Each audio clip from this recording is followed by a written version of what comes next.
पोइ वीडियो में असां सेल खे डिटेल में पढ़ी आयासीं ऐं अॼु के वीडियो में असां डिस्कस कंदासीं different between animal cell and plant cell जे बारे में।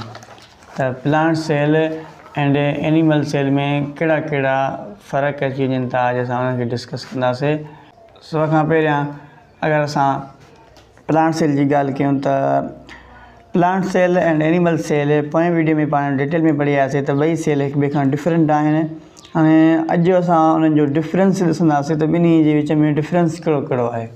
ठीकु आहे, त सभ खां पहिरियां ॾिसूं त सेल वॉल इज़ प्रेज़ेंट, यानी जेको प्लांट सेल आहे उन में सेल वॉल हिकिड़ी थींदी आहे जंहिंखे सेल जी ॿाहिरीं भित चवंदा आहियूं। उहा हिन में चए थो प्लांट सेल में प्रेज़ेंट हूंदी आहे। ऐं एनिमल सेल में सेल वॉल इज़ एब्सेंट, यानी उन में जेका सेल वॉल आहे उहा न हूंदी आहे। ऐं एनिमल सेल में सिर्फ़ु ऐं सिर्फ़ु सेल मेम्ब्रेन हूंदी आहे। हाणे वरी सेल मेम्ब्रेन छा हूंदी आहे? सेल मेम्ब्रेन हिकिड़ो सन्हड़ो परदो हूंदो आहे जेको सेल जे ॿाहिरियां गिवन हूंदो आहे। नंबर 2 ते आहे क्लोरोप्लास्ट आर प्रेज़ेंट, यानी साओ मादो जेको आहे उहो प्लांट सेल में हूंदो आहे। हाणे साओ मादो छा कंदो आहे? साओ मादो जेको आहे सिज जी रोशनी खे छिके जज़ब कंदो आहे, जंहिंजे करे ॿूटा पंहिंजो खाधो पाण तयारु कंदा आहिनि।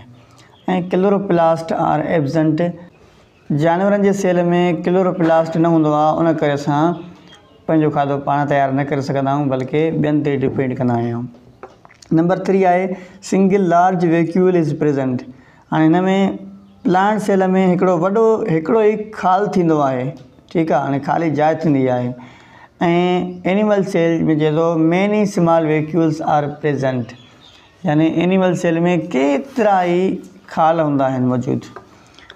नंबर 4 ते आहे nucleus lies near the cell wall. हाणे जेको चए थो प्लांट सेल में न्यूक्लियस हूंदो आहे उहो तमामु नज़दीक हूंदो आहे सेल वॉल जे।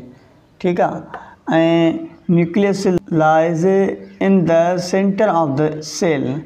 ऐं एनिमल सेल में वरी जेको न्यूक्लियस हूंदो आहे उहो चए थो सेंटर ते हूंदो आहे, यानी विच ते हूंदो आहे। ऐं लास्ट डिफरेंस चए थो सेंट्रियोल्स इज़ प्रेज़ेंट। ऐं हिन में चए थो सेंट्रियोल्स जेको आहे उहो प्रेज़ेंट हूंदो आहे। हाणे हे कुझु फ़र्क़ु हुया जेके असांजा एनिमल सेल ऐं प्लांट सेल में असां डिस्कस कईसीं।